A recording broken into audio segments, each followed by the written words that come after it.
What's up, everybody? It's your boy, Chris. I'm excited because I got my buddy Ismael Valdez sitting across from me. What's up, Chris? He was looking at me. Now he's looking at his phone. Go figure. It's always good to have any of my boys in here, too. So it's just good to have you come in. Thank you, bro. Finally. I know. You wait on me. It. Well, I know. It's usually my fault, but it's also your fault. So it's our fault. Dude, you know what? We're both busy, boys. We're both busy, and that's the dope part about it. So, well, that's a good thing, especially right now. It's summertime. You're getting a lot busier. I keep seeing the text messages coming through for the stat orders getting insane. So that's cool to see that thing. That's pretty cool. Well, yeah, for all the listeners, most of you guys already know who Ishmael is too, former CEO of NexGen, founder, and then now the head janitor for Nuve. Yep. Head janitor. Yep. Which is, I'm sure we'll talk a little bit about on this particular episode, but we have other things we want to talk about. Like we were just talking before the podcast that I was with Tommy up in Idaho this week, and we're just talking about like the future of trades and really what will next year look like. I mean, because a lot of people who are growing or scaling or like real good operators are already thinking about 2026 plans. I mean, right now it's June or July. What the hell month is it? July? Yep. July. Shit. Thinking about what am I doing next year? Yep. And not waiting until it gets slow. Like you're already starting to plan. So we were just talking about the same thing. Like what's next year going to look like with all the changes that the Trump administration has made, in Congress this year with better interest rates. We'll get better interest rates. The no taxing on the overtime and tips is a big fucking deal, right? So a lot more cash flow, I think, for some of the people. So we were thinking like, hey, man, next year is going to be a really great year for us. You think, is that you're heading the same place? Dude, I feel like it's going to be a really good year for everybody in the trades on it.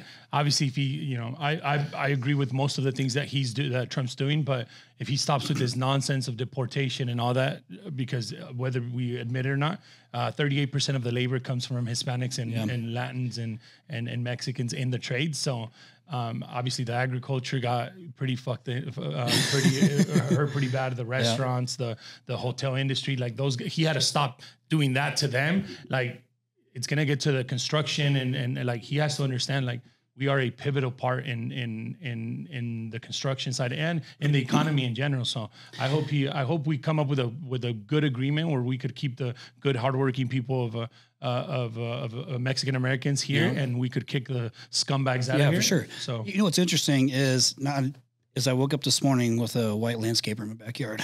Wow. That's the first one. That's the first one in Arizona. I was like, who the fuck is in my backyard right now? And then I saw him carrying a plant. I was like, oh, okay.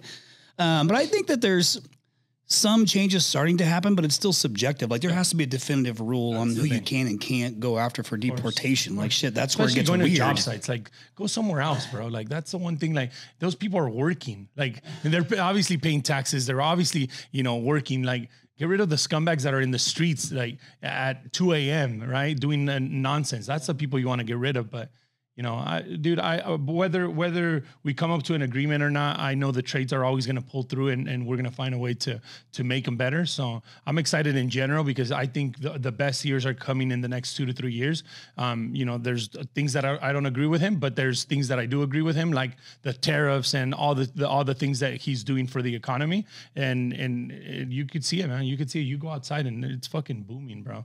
Construction's going on. People are, massive companies. Inflation's down. Massive companies are flooding into the United States saying, hey, I'm going to invest and I'm going to do this. And I'm going to look Nuve too. Like I'm paying tariffs for shipping them out of the Philippines and Armenia right now. So guess what I'm doing? I'm literally right now straps to the boots. I'm going to Texas right now and looking for ways to manufacture my thermostat here in the United States. And it's all because of the tariffs too. So, you know what I think I always really appreciate about you in general is when I think about not just forget your next gen journey, because I've known you through, I'd say 70% of your next gen journey is the willingness to just grind your ass off. You've been all over the place before you even came in here today, and you're flying in today and out today. Yeah. Right. So, but you're here all day long in Phoenix, and you have meetings because you're back to grassroots shit. Dude, it is.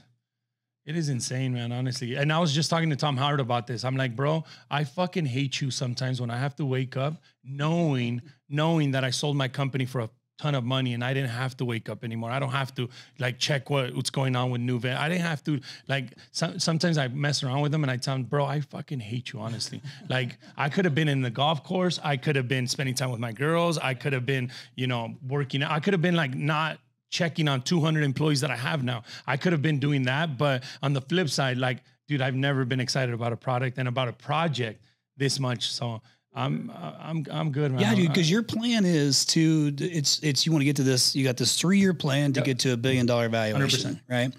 But the cool thing about that is how you're getting there, because listen, you bust my balls all the time. So it's like not like a secret, but I had an opportunity to invest in Nuve. And I didn't, and I still hear about it. And I told you what I tell you on text message last week. I wish I would. I should have fucking done it, because you're done. But I didn't know you as well then either. Like we were just starting to have a relationship, you know. So like, it was. I told you I was proud of you, because it's like, dude, this thing is on a rocket ship, and it's cool. But what makes it cool is because of you're taking the contractor feedback. You know, from first gen and like, and then making the adjustments to it. Like you're listening to the people and making the adjustments, and these guys, they want them. And listen, they're in here. You see them on my walls. So I think that's part of the deal is like, you know, you have to keep listening to the feedback, the good and the bad, 100%, make the adjustments that make sense. And I'll get into more of the Nuve stuff, you know, a little bit later, because I have some stuff, like some specifics I want to ask around it, and like what you're hearing from, you know, the market, and what you're thinking about for future state. But to that point though, Chris, honestly, like me going into shops, like I was just in Dallas yesterday, you know, at a shop, helping them with their operations and obviously presenting the Nuve product. Like, but to that point, me going into shops, me doing like, dude, I've done probably thousands of one-on-ones now with contractors that are struggling in their business, or they're trying to integrate Nuve, or whatever the case is. So I've done a ton of one-on-ones, and I've done, you know, group meetings every Thursday, every end of the month we do mentorings. Like, bro, how I see it in my concept is like, I'm listening to my contractors. Those are my clients. For you guys out there that are contractors, you guys should never fucking stop listening to those clients that are out there talking about your company. And the best way to do it is through your reviews, right? Reviews. Like Yelp and Google don't fucking lie, because we all have this in our operation, right?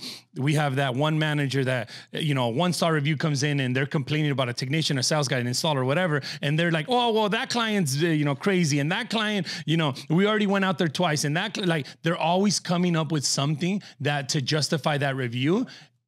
Enhance me as an operator, I would be like, look, if that client was treated properly and we went through our process from the time we knocked the door to the time we collected the payment, that review would have never happened. So obviously there's something not wrong right there. And that's the attention that these contractors need to start paying, and stop excusing that it's okay for them to go online. And just because it's Yelp, that's the one thing that pisses me off, bro. Like that frustrates me, that when I talk to contractors, they always go back to, oh, well, you know, it's Yelp, right, Ishmael? Like they're always complaining. No, motherfucker, no, they're not complaining. They're complaining because there's something wrong, and you guys need to start listening as contractors and adjusting your operation to make sure that doesn't happen. Yelp and Google are the purest forms of listening to your client.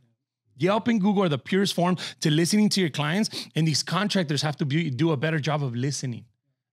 Because look, like Travis Ringy, he ran one of the best operations in the industry. 10,000 Google reviews, 5-star rating on Google and Yelp. Like, but guess what he did? Every time there was a 1-star review, or every time there was an email, or every time there was a customer calling in to complain, they took care of it right then and there. And that's the beauty behind our operation and behind what we do. We get to listen to our clients, and us as operators, we should do a way better job of adjusting and modifying the operation to making sure that doesn't happen again. Yeah, I think I have an opinion on this too. And before I do want to talk about your Nuve network, but this is on my mind. You know, I can't remember who I learned it from, and maybe Ryan, if you remember who it was from on the podcast.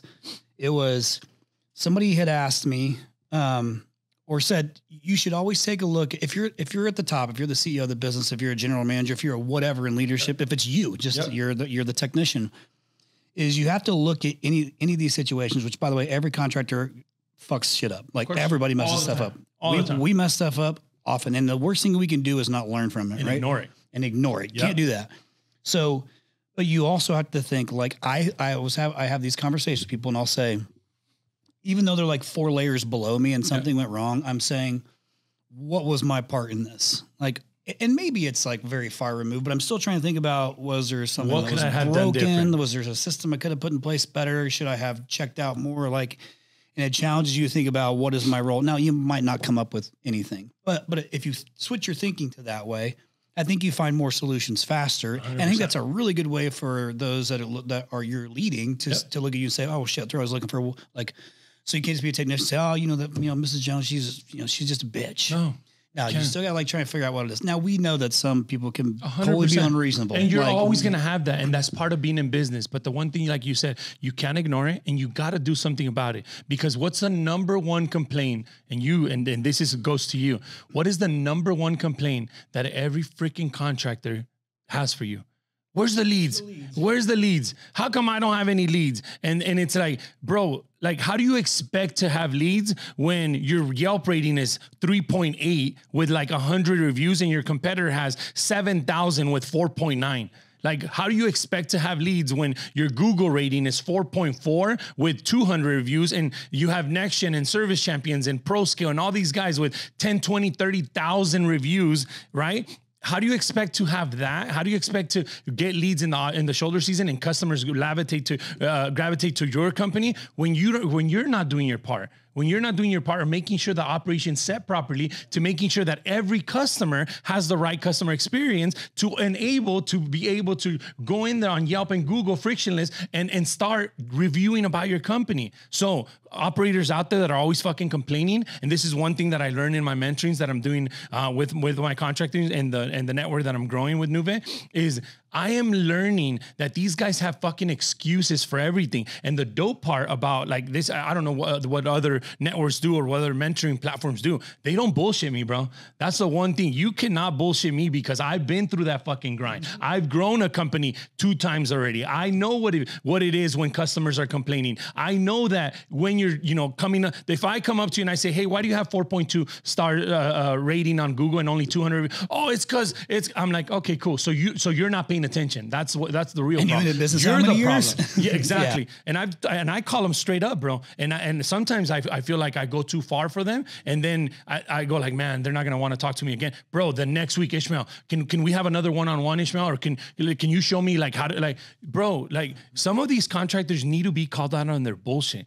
And that's what I've been learning the last, 8 months that I've been doing these mentoring programs. Yeah. So I want to talk about that real quick, because one of the things I was trying to think through is, anytime we do these episodes, I'm always just trying to think, sometimes I overthink on what I want to get from it. But sometimes what people just need to hear is like the harsh truth of the situations and that, we talk about marketing companies. We talk about, like you just said, everybody wants leads. Yep. I honestly don't believe that any of the digital marketing companies that I know that are serving the trades, those that I have relationships with, there's a bunch now, but I know a handful.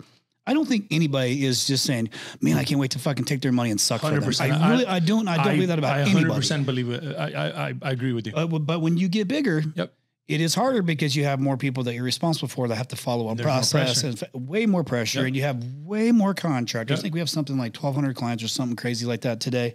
And a lot of account managers, hardest fucking job in this company, I think, is being an account manager, because you're the one managing your feelings as the contractor, trying to manage the teams who are actually executing. Oh, that's what it is. So I don't believe it, but where you have the chance to make it right is when the customer complains, you find out, is it real? Is it not real? To them, it's real. So you got to like sift through the truth. Of course. But the only way that we get better is by feeling the pressure of those shitty moments. Right. And that's just, I think Peterman will say that's like a chapter in the book. He's like, oh, it just was the shitty chapter where I learned a lot. And then the next chapter was better. Yep. So you are working with a lot of contractors as part of the Nuve network. Yep. And still doing one-on-ones and stuff like that. So I'm curious, in like today's market, because you're how far removed now from NexGen? 2 years. 2 years. So you've been busting your ass on Nuve. You're working one-on-one with these contractors.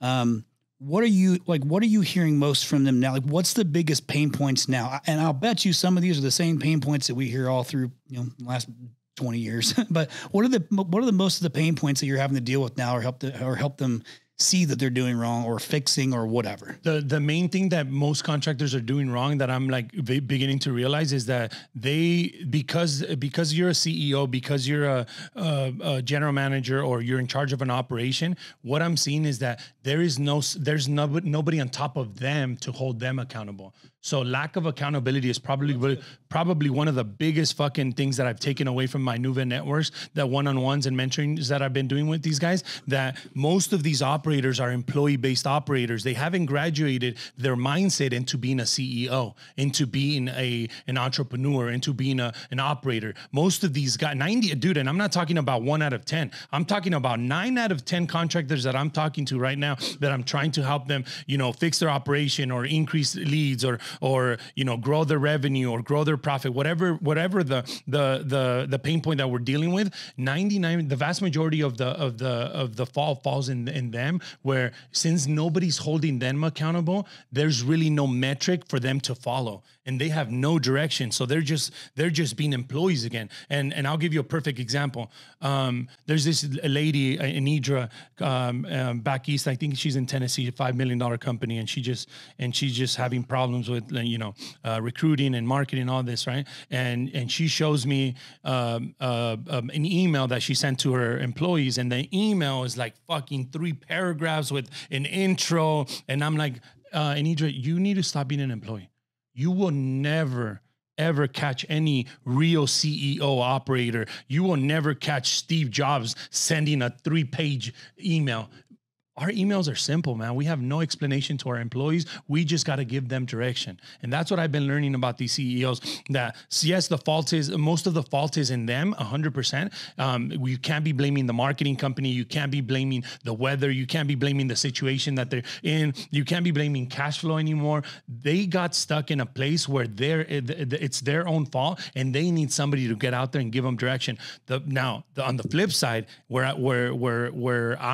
I get frustrated is there's a ton of fucking mentors out there that don't know what the fuck they're doing, and that they shouldn't be mentoring people, and that they shouldn't be, charging people for anything, because number one, they haven't built anything. Number two, they were an employee and they had a successful exit, or they were an employee and they helped another company, whatever. And now they're mentoring. And that to me is a huge red flag. Like, when you're going to choose a mentor, number one, make sure that there's results in there. Right? Because how many people do we know are gurus in the industry now? And what have they done? Right? What have they done? So to answer your question is, look, we have a huge problem of CEOs right now with employee mindsets. And we need to start graduating their mindset into a CEO. And we have a bigger problem of fucking cons coming into our industry and trying to infiltrate and lead these people just to take their money. Those are two problems that we got to face as in the industry right now. Well, some like our group, we have influence, but we still only probably influence this much of a massive industry. 100%. So it is hard to see it, because obviously I've seen it multiple times. A ton of times. And it is painful, and you feel bad for those contractors who are just busting their ass, man, to try and like get things done, and they're just listening because they're asking for help, and then they get bad help. Yeah. It's like, it's always like, I think about, man, if you made it 5 years in the business, or you get to 5 million. If you made it to 5 million, you went through some shit. Oh yeah. And you went through some shit, and you've got something here. Yeah. But there, you didn't know how to, like, I brought on a private equity partner because I didn't know how to grow the business any bigger. And I should say, I didn't think I did. Yeah. I know now I could have done it. But you don't know, you don't know. Of course. So I picked the partner, right? And that was me waving the white flag, saying I'm okay with asking him for help. I just think that, the contractor still has to do some diligence, man, to figure out, like, who am I actually listening to? Like, let's Google that shit. Let's chat GPT and find out who am I being led by? Yes. And maybe if you're a small guy, sub $1 million, and you find somebody that's, built a $10 million business, well, then That might be okay, but if 100%. you're just looking to be a $10 million company, then like that's okay. I mean, that's okay, by the way. I would encourage our contractors, instead of looking for these fucking gurus or these, these silver bullets out there, I would encourage them to help each other instead. If you're a $1 million contractor, there's plenty of $5 million guys around you that you should be spending time with. And you're a $5 million to $10 million contractor, there's plenty of $25 million guys out there that you guys should be mentoring, that you guys should be, building a little, kind of like what we did. Kind of like what we did. It's a bunch of $100 million guys trying to make it to the next level, right? The next level is $1 billion, and we're all trying to get there, right? Which is fucking insane to say right now. But like, I did it at 5 million, at 10 million, at 25. Like, I've always looked for help in our peer group to other successful contractors. I never had, like, besides Tom Howard coming into my life in 2019, I've never paid a mentor to grow to 100 mil. I've always looked at people that were already at 40, 50, 100, 80, 90 mil. And I looked at their operation, and I went and I mimicked and I took something from them and I brought it. And the most important thing I did is I fucking implemented right away, and I took actions. And that's what contractors need to do, instead of always thinking that somebody's going to come and save them. Nobody's going to come and save you guys. Nobody's going to, because I'm going to give you the harsh reality. Nobody fucking cares. Nobody cares, bro. Nobody cares. That statement has been true in my throughout my whole freaking life. Nobody gives a flying fuck. Nobody cares. So instead of waiting for somebody to throw a lifesaver at you, instead of waiting for somebody to say, hey, I'm here to help you, instead of waiting for that, look around, Google it, Yelp it, go on social media and look at who's running a profitable business, who's running a bigger business, and go spend a day in their operation. That's what I would encourage people to do, instead of always trying to look for somebody that they think that it's going to help them. In exchange, they're taking fucking equity from them. Right? Yep. We know plenty of those people, and they're taking money from them, right? Yep. And you know what else I think is interesting? I know that people are looking for shortcuts. Like, there's only one real way to go, and that is just to you got to fucking do the work. Like, there's no way around it. You have to do it, and there is no shortcut. There is no shortcut. If there was, that would be. And there's no substitute for hard work. There is zero substitute for hard work.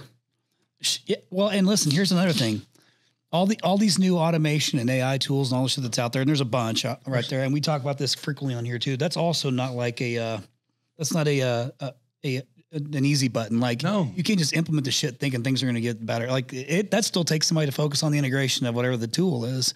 And there's so fucking many that you can be distracted by. And all those tools, Chris, are making it easier, but it's not gonna do the work itself, right? Meaning. Before service time, we still had to fucking do everything manually. Now that service time came in, yes, it alleviated a pain point, but guess what? We still have to go inside of the house.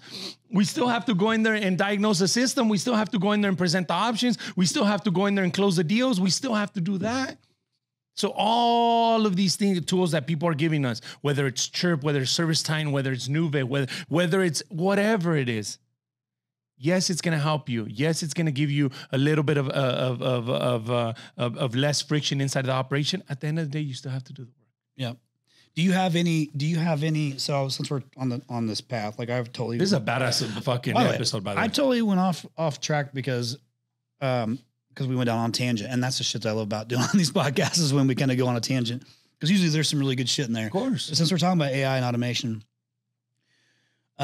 is there any that in particular stand out to you? This is going to be a 2-part question. I'll start there, because the next part's going to talk about AI versus human beings in the future. Of course.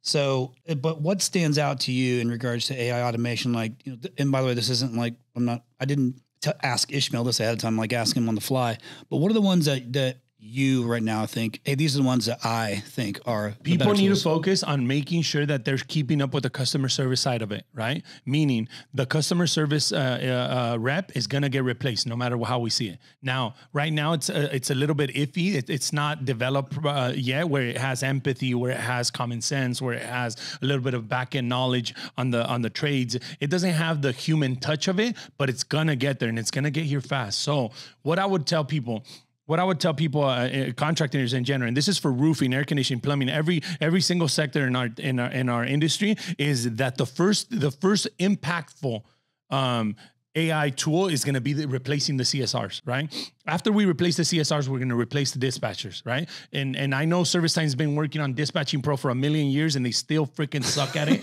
And I told this to Ara every single time I see him. I'm like, bro, all your pro products suck, and you need to do a way better job of developing them faster and more user-friendly. But the customer service department is hands down going to be one of the first departments that we need to work on in the trades, because guess what? What's that one company that sells Ticketmaster's doing it already? I talked to one of the Ticketmaster's AIs, and holy fuck. The whole time I was about to have a full-on conversation about life with these people, with these AI agents, right? So AI customer service reps, you guys should be focused on that. Keep your pulse on it. Maybe try one agent. Keep developing it. Keep feeding the data. Or obviously, the AI agent's only as good as the data provided to them, right? So that dispatching is going to be next. Obviously, accounting is going to be probably one of the last features that is going to be done in there. But eventually, accounting, your P&Ls, your balance sheets, your cash flow statements, everything that's going to be done instantly. You know what I can't fucking wait for? The live P&L. And I know nobody's ever talked about this. A live fucking P&L where inventory, where fucking purchasing, where profit, where your like gross real-time P&L? Real-time P&L? Where you can see your gross profit go up and down day by day. You can see what triggers the gross profit to go up or down. You can see your labor coming in. Like, how much did I spend in labor today, to the point, to the penny? Like automated, yeah. Bro, once you have that, imagine it's like having a driverless car now, right? Because it's all there. So I can't wait for the back end support. But look, essentially what we're going to see in the next 3 to 5 years is there's going to be maybe 4 or 5 people inside the office managing all these AI agents, which customer service, dispatching, accounting, all that. And everything, 90% of our work is going to be done in the field.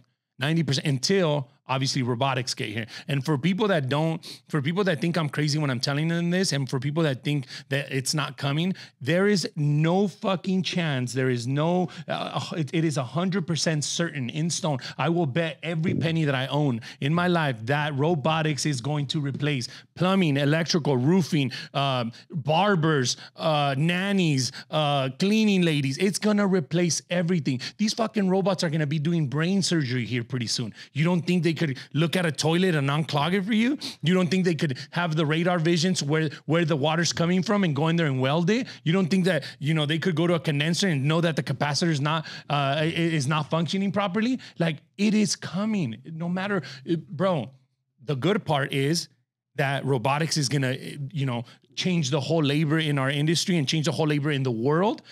The bad part is, as human beings, what the fuck are we going to do? Well, that's what I was saying. I think there's going to have to be government regulations on it, because they're going to need human beings to, like, otherwise it's going to be a much larger problem. Yeah.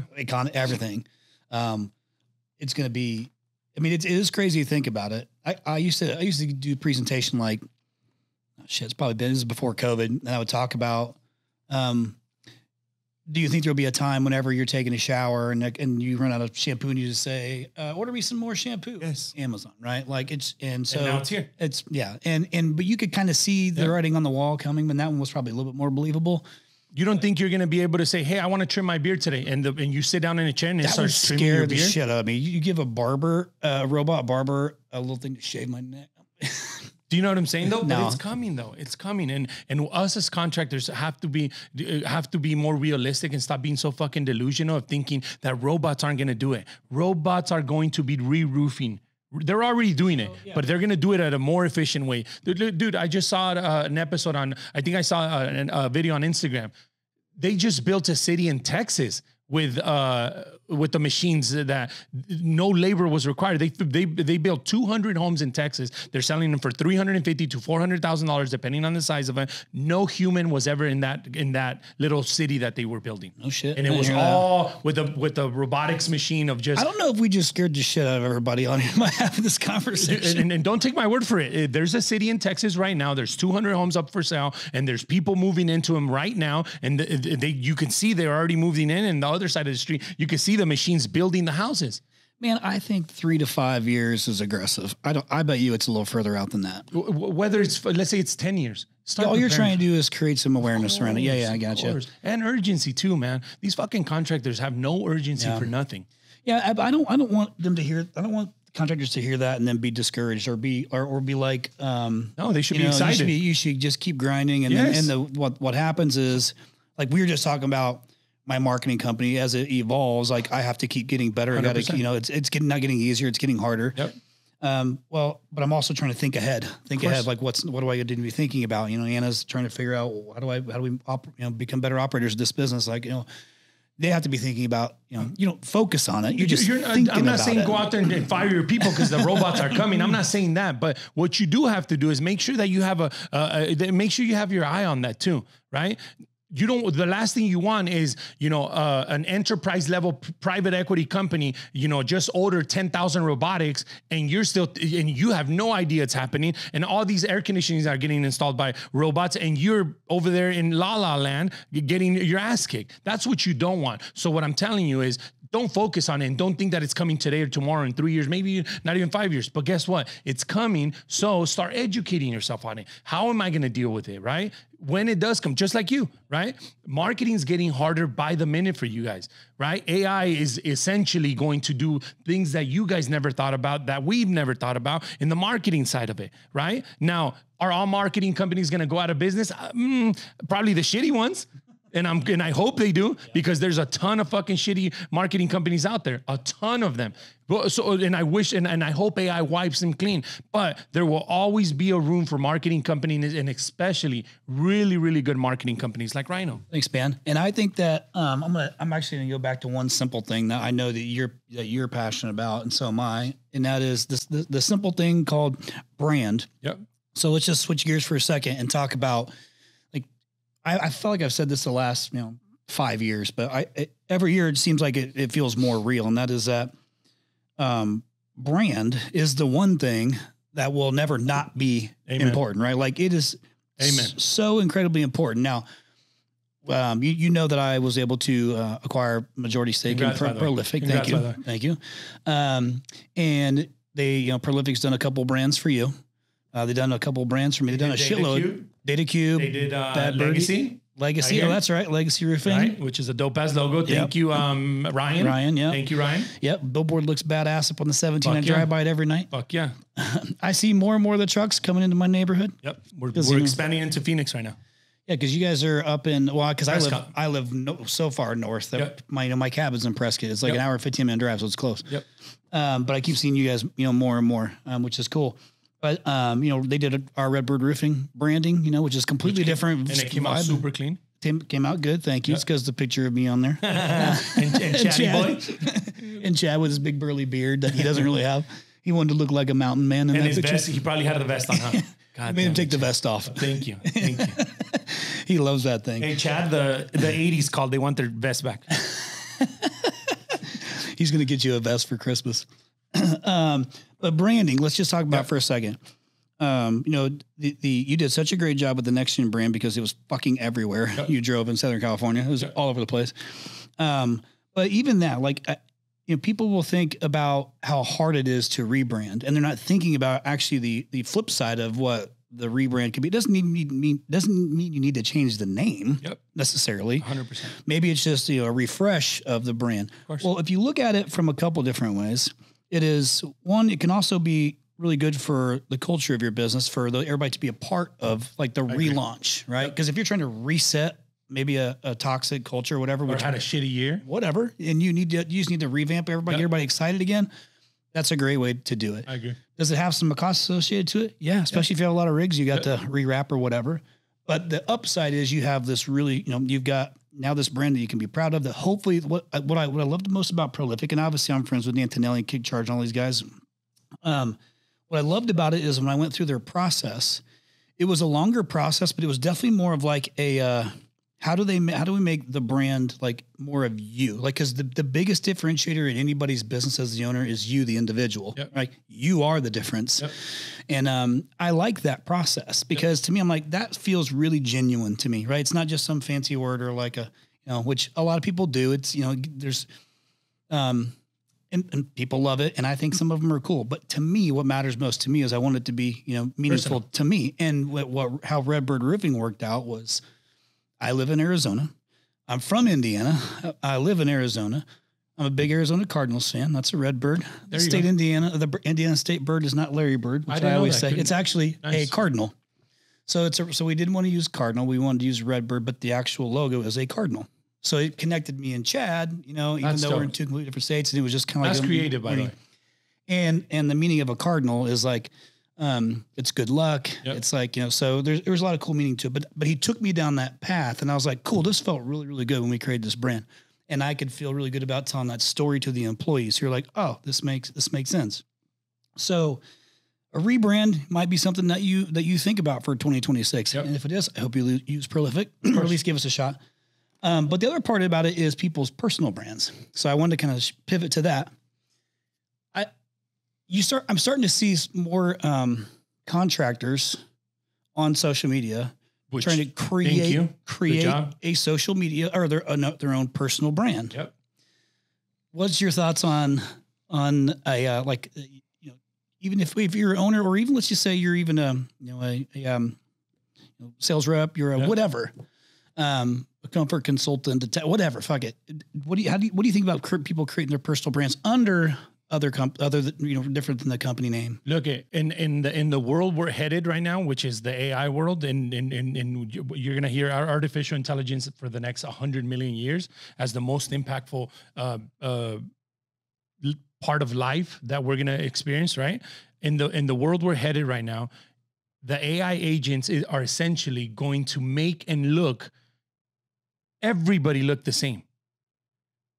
Everybody's gonna have the call to actions and the same slow. Like everybody's gonna start looking and sounding the same because these AI agents don't know any better, right?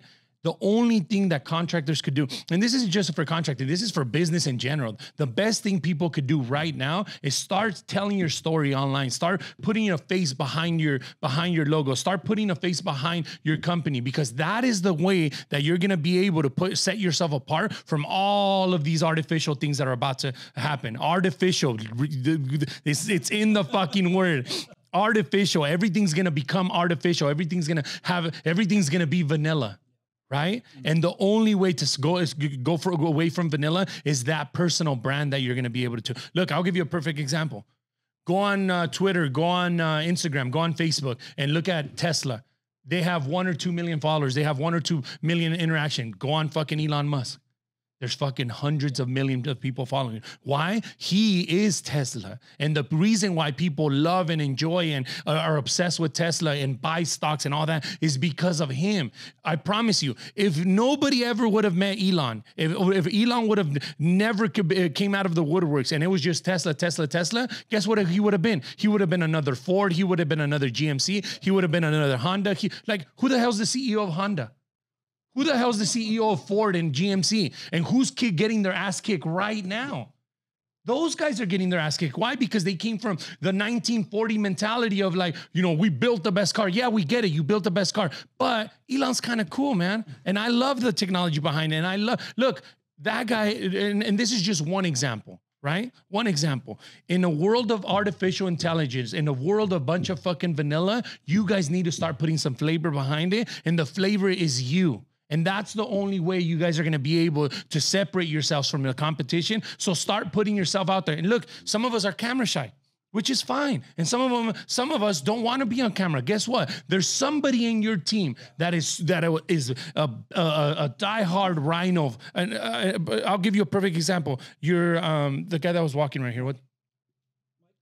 Yes, yeah. Mike. He bleeds rhino. Right. He's out there exposing himself. He's out there doing podcasts. He's out there doing roadshow. Like, that guy's on camera all day long. Yeah. Guess what? You guys, contractors in general, you guys have that same person. You guys have that mic inside your company. If you don't want to be in front of a camera, fine, I get it. You don't have no personality. You don't have swag. You don't have that crispy image that people are gonna identify, and people are gonna be like, man, I really want to use Nuve because Ishmael's out there, you know, talking shit, and I love the way he is. Start looking for that one person, and that person is going to be your brand ambassador. That person is going to be the face of the company. And look, as CEOs, we need to be humble enough to say, hey, that's not that online bullshit, Ishmael, and that social media is not for me. And that's okay. But just because it's not for you doesn't mean you're going to let your business tank. Just because it's not for you, you're not going to do it. And guess what? Now you're wondering why there's no leads again, right? Yeah. I guarantee you, if you get your name out there and people start loving you and following you and sharing your story and people start connecting with you, when they go look for your service, guess who they're going to call? Of course. Yep. Of course. Yeah. So you just said something, and it's going to derail me again, but you're going to want to have this conversation with me because you and I are on the same page about it. So I'm a big believer in the same thing. Like I've been an influencer for a decade, right? Because I've been in this industry so fucking long, and I've spoke on so many stages and all this shit. And Mike does bleed the core values of this business, and so he's a genuine dude who is his own personality, but he's living out what we believe this business is and what we do for contractors. So he's a guy who like legit gives a shit, and that's who you want, like somebody who really, really cares, and he's really smart. Like he knows our business well. But I wanted to give him that opportunity, and he wanted to take that opportunity and run with it. So I just keep pushing. I mean, fuck. How many places I speak at last year? Two. Like I barely spoke anywhere on purpose. Yeah. I don't even speak at my own event, besides being the MC. Yeah. But I like to put him out front because he gets to go and represent this business, and though it's good for him when he wants to make a pivot and do his own thing, and I'm sure he will at some point, he'll still have represented Rhino so well that people will associate him with the business. And so, to me, that was like when he started doing so good at it, I was like, sweet. I don't have to go as much. Now I still do my own. This is why we have social media teams, right? Like we have video production things that can still put our content out there, of course, that keep us out front. But that's where I wanted to pivot to is, you and I have talked about this around social media, like social media marketing, let's call it that. Yep. And it's pivoted quite a bit in this little 5 year, stint we had. And the thing that I think that we've struggled with, and I've told you this, is I tried to build a social media marketing team 3 separate times. It's hard, man, for you guys. Well, because it's actually very hard for it to make money. And I'll tell you why. I agree. Yeah, because in order to do it the way that I think it should be done, it costs a lot of money. Fucking costs a lot of money. A ton of energy and a ton of time. And it could be travel. It could be because if you have these contractors who don't want to get in front of a camera and you got to be the one, well, shit, there's added expense to that. You got to fly them out and you got to do the content. And it's not scalable. So I agree. At least to me, it's not scalable. So I couldn't quite figure. To everybody, not just to you, to everybody. That's what I've told. How many times have you heard me say all marketing companies suck at social media? Yeah. Well, I don't disagree. I sucked at it, right? Yeah. And I'm talking about us contracting for the contractor. Yeah. Obviously, our team does a really great job here at Rhino. Yep. But if I could duplicate this, because this is all authentic shit, it's all us. That's why I feel good about it. That's what the contractor needs to have is all authentic them. If it's a technician going to do unclog a toilet, well, guess what? Just do a quick fucking how-to on what you're already doing if they're comfortable. And that's good. That's an easy one. 100%. But what they don't want to do, and before you get to it, because I think I know where you're going, look at, guys, this is what frustrates me the fuck out of our contractors. When they're filming, their technicians working on an AC unit. When they're filming, their plumbers working on a P-trap. Or they're explaining, oh my God, I can't stand that shit. When they're in front of a camera and they're like, well, this is a water heater and a 50-gallon water heater. And it's like, do you guys understand that nobody gives a flying fuck about that? Social media is entertainment. Social media, I'll give you look, I've been on social media right now for the last 8 months. I've been studying it. I've been on it. I've been putting content. I've been looking at my metrics. I've been looking. The one metric that everybody, if you're gonna start getting into the social media game and you're gonna start, doing your own content in-house and you're going to start trying to put your brand out there. The one metric that everybody should watch is shares. And this is what they don't tell you. Okay. This is what people don't. I had to figure it out myself, bro. I am going to become a social media marketing fucking PhD masters at this. Dude, I built a social media team now. We have 6 people in our social media. Juju's one of them. He's following me, filming every day. Right. Shares will give you the substance that you're putting out there. Now, when I see these contractors talking about water heaters and talking about an air condenser and what a capacitor does, and there's no shares on it, that means because nobody cares. Now, look, I'll go on my social media and I'll talk about, artificial intelligence, or I'll talk about, what contractors should be doing inside their operation to become more profitable. And I see 100, 200, 500, 1,000 shares. That means that people are connecting with my substance. That means people are connecting with my content. And that's what people need to start doing. If you're going to do your own in-house social media, which I hugely, and I'm sure you agree with this, I hugely tell you, like, you guys right now should buy a fucking camera right now, or do it off your phone, buy a couple mics and start filming everything. And the cool part about social media, you don't know what's going to hit. That's the dope part. I put videos on my social media that I'm like, hell yeah, I'm going to get a 1,000 shares, or I'm going to get, 500,000 views on it. And it does like, 500.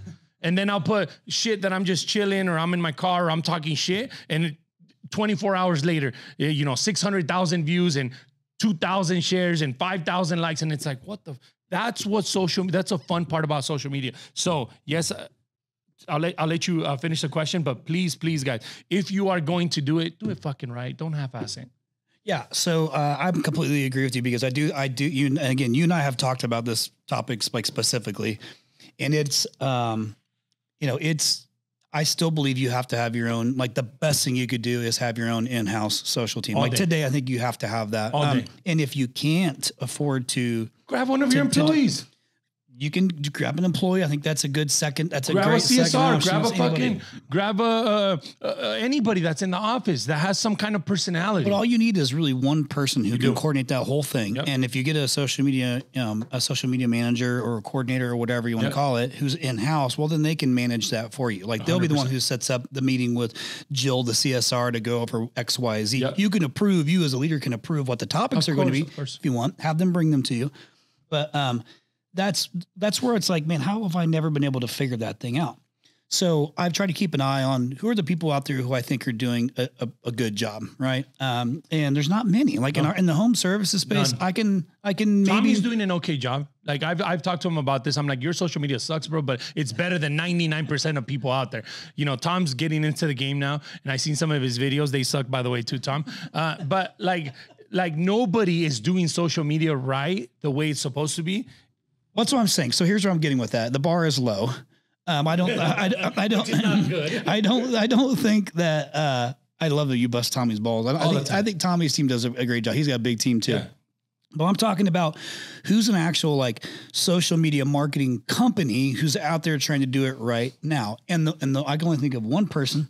And I won't say anything other than like, I think the bar's still really low. Uh-huh.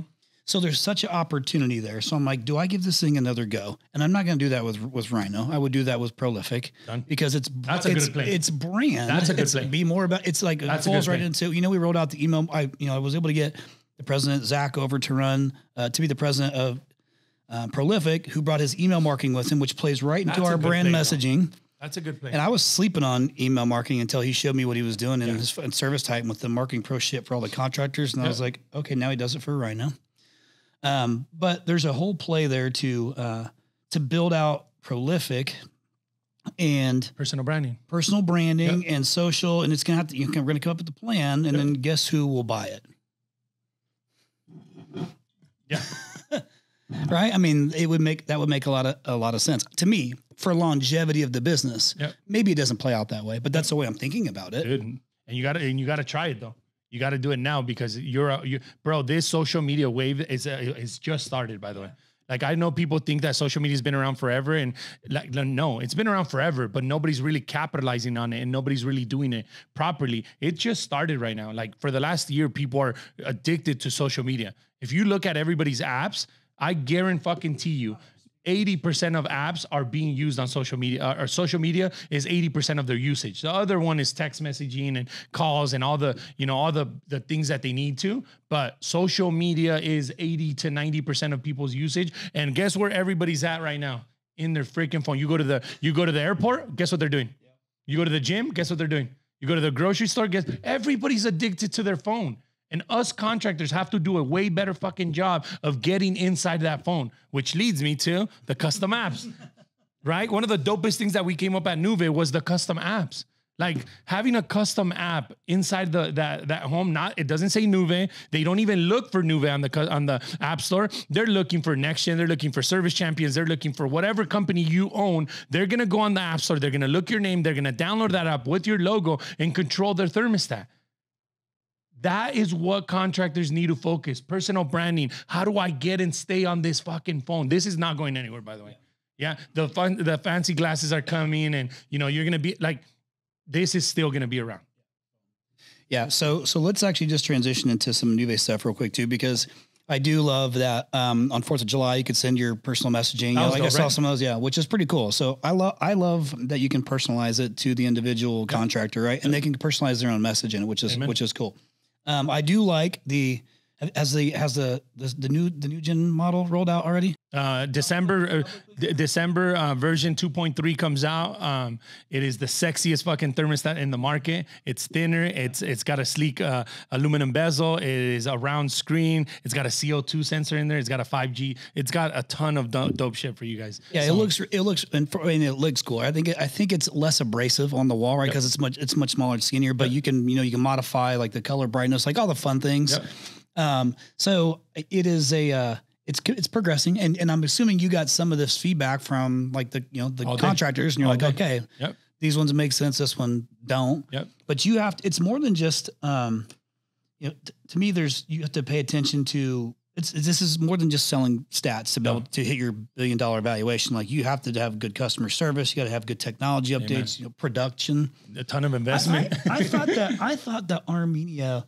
And maybe it's industry specific, but I thought Armenia, you didn't have to pay tariffs on. So Armenia is the software side of my business. And then the Philippines is where I manufacture and produce. Oh, got it. Okay. That's where the tariffs come in. Got it. Okay. And they kicked my ass and I was fucking pissed. And, obviously I had to pass on that savings to our contractors, but at the end of the day, and I told this to a ton of my contractors, they're like, how come you're, the tariffs and da-da-da? And I'm like, look, guys, I fucking love what he's doing for our country. And I love that he's doing it. And in order for me to keep selling my product here, I am okay paying a tariff. But guess what? Then you guys have to pay for it too. So it's manufactured in the Philippines right now. I'm actively going to move it into Texas. Right. I love Texas. I was just there. I'm going to actively move our manufacturing plant. I'm going to keep the Philippines going because, I invested a ton of money over there, but the Texas is coming. And then I'm going to go into Mexico too. We just launched like 3 contractors in Mexico, which I'm super excited about. And we're going to put a manufacturing down there too. That's cool, man. I didn't know about that. Congrats. Yeah. Canada's open. Canada's open. We got about 9 contractors in Canada. Mexico's open. United States obviously is open.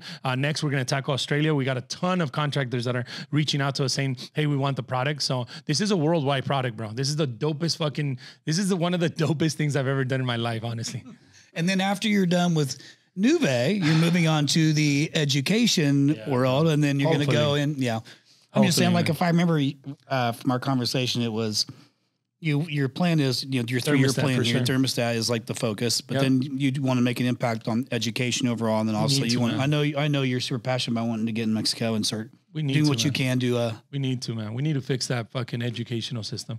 There's and look, it's simple. There's recruiters for college in every fucking campus and high school. There's recruiters for the Marines, the Army, the Air Force, everything. And there's no recruitments for the trades. It used to be called, you'd take trade classes when you're in high school. But they took them out. Yeah. Yeah. So I had them, but I'm a little older than everybody had wood class and sheet metal class and all that. We had it in our high school too. They took all that out, Chris. They took all that out. There's none of that. So the way we fix what we have, which is the biggest problem when we talked about it in our group, the biggest problem we have in the contracting world is nobody wants to be a fucking roofer. Nobody wants to be a plumber. Nobody wants to be an AC tech. Nobody wants to be an electrician. We are looked down upon. Why? Because they don't know how much money we could make. I guarantee you, and look, I'm not trying to show off. I guarantee you right now, you start magnifying the message of like, hey, there's a young Mexican kid in Southern California just sold this company for over $100 million, and it's a plumbing and air conditioning company. And you give that message to every kid in America, they're going to jump off their fucking seat and be like, hey, how do I sign up? Where do I sign up? How can I get employed by it? Right. But the problem is nobody knows about us. Yeah. We all, thankfully, I think our little peer group has a ton of industry influence all across. I agree. And we're all yelling this. Yep. But how are we not? Listening. Yeah, it's like I feel like we still aren't making like there's no impact happening, and it is crazy to think about how like why did they make the decision to take the technical stuff out of schools in the first place? They didn't consult me, motherfuckers. You know, they probably didn't look to me for a consultant option. They just took it out. You know why? Because they some fucking smart guy looking at a P&L, right? Looked at it and said, "Oh, that's expensive. We should put it somewhere else," and that's what they fucking did. Goddamn smart guys. Goddamn smart guys. Fucking CFOs. I love you guys. By the way, a super important role. By the way, it's super fuck yeah. Controller, CFO, accounting, you guys. Well, dude, listen, I want to make sure that we're about an hour into this thing. I just want to make sure that anybody who's listening, who's maybe either been on the fence with Nuve, you know, maybe when we're talking about the Nuve network, some of the, I think Ellen Rohr's your next one coming up at the end of the month, doing some of these training. I think Tommy was before that. So you've been bringing in, you know, some of the people to help with trainings. Yep. Do they have to be a part of? Yes. Okay. So that's how you get the extra training is because you are a Nuve We started contractor. off as a thermostat company and a software company, and now we're developing into the fastest growing mentoring company. And at first, I didn't want to do it to a huge, massive group, but then I started doing one-on-ones, and I started doing group meetings and mentorings every month. And the problem's there, man. There is a huge problem in the industry, and there is no direction for these CEOs. There's no direction for these employees that haven't graduated into a CEO, and that's why I'm sticking to it. That's why I'm growing that platform. In order for you guys to get the mentoring, in order for you guys to get, look, we're building the first digital library on our platform called Nuve Intelligence, where they have, if you guys join Nuve Networks, they have access to all the videos that I've done, to all the videos that the mentoring classes that we've done. They get a login to our website. They go in there and they want to know about financing. They want to get a refresher course. Click on Tom's video. Tom goes through a P&L and tells you exactly what percentages, what chart of accounts, what you should be tracking, what you should be doing. You want to know about marketing. You want to know about growth with Tommy. You want to know about whatever you want to know. It's going to be in that mentoring library. So yes, they have to be part of the Nuve Networks. That's one of the decisions we made as a team. They got to be part of Nuve Networks. They got to be installing our thermostat. And this is how I look at it. Look, if I'm going to take the time of my day and time of my life to be able to mentor you and guide you the right direction, the least thing you could do is help me with my thermostat. Right? I agree. So then how as let's say somebody, when somebody wants to come on board as a Nuve contractor, so they go on nuvehome.com, or they could hit us up on social media on any of the platforms and just shoot us a DM. They get a 30-minute demo on the product, basically showing you how to use the software side of it. The installation side is the exact same thing as installing an Ecobee, a Nest, a Honeywell. We don't need to train your technicians. That's one of the things that when I was designing the product, I made sure I don't want to start hiring a bunch of trainers to teach you guys how to. I didn't want to do that. So the installation process and troubleshooting and everything is the exact same way as a thermostat. The 30-minute onboarding that we do is to show you what the features do, the messaging, the remote start of the systems, the alerts, all that. We show you in a 30-minute, and the next day they're already getting the thermostats and installing them. Like today was a perfect example. Larson Heating and Air Conditioning here out of Arizona reached out to us on Friday. They got their onboarding on Monday, right? They signed up on Tuesday. I came over here just to say hi and congratulate them. And they're already, dude, we pumped up their team. They're probably going to install 50 to 60 thermostats today. So the onboarding super simple, guys. You reach out to us on nuvehome.com. We'll get you a product demo, right? There is a mentorship. There is a subscription fee behind it. Obviously, software is super expensive, and people they're custom. Us developing the custom app for every contractor costs money. All the features that we have cost money. So there is a subscription tied to the thermostat. It's not a lot, right? Every contractor in America could afford my subscription, but the subscription covers you the mentorship, covers you the software, and covers you the thermostat. So look, at the end of the day, there's nothing better out there. Ecobee's not doing it. Honeywell's not doing it. And Nest is surely not calling you and saying, hey, how can I help you with your business? Or, hey, do you need a financial help? Or do you need me to teach you how to operate and grow your business? They're not doing it. They don't care about it, right? So it's the best product out there. We're priced around the same price as an Ecobee and a Nest. And I encourage every single contractor out there to get on our platform. Get on our platform, because guess what? You guys need to do a better job. We need to do a better job as contractors as retaining the client. Otherwise, we're always going to be investing 12, 13, 14, 15% of our marketing spend into marketing because we're always chasing new clients instead of retaining them. Right? The alarm company got it right, man. The alarm company got it fucking right. They are, you go to your panel and they have, you know, that ADT logo or that Bell logo. Guess who you're calling? Them. Why? Because of the monitoring that they have in there, right? So they got it right, man. So look, reach out to us. We'll do a product demo. I'll make sure that you guys, you know, our customer service is fucking flawless. I promise you guys that. So I'm here to help you guys out for sure. That team is growing. That team continues to keep growing. Yeah. Is there a minimum unit order that? No, most contractors are ordering 2 boxes to start, and after they install their first ones and they get their customer feedback, they start ordering by the pallets. You've seen the text messages. I get like 3,000 to 4,000 units per week now, or every other week coming in, and they're sold out before they even get here. I got customers that are pissed off. Semperfi, I'll get to you right now. These Semperfi's pissed off at me. Conejo's pissed off at like.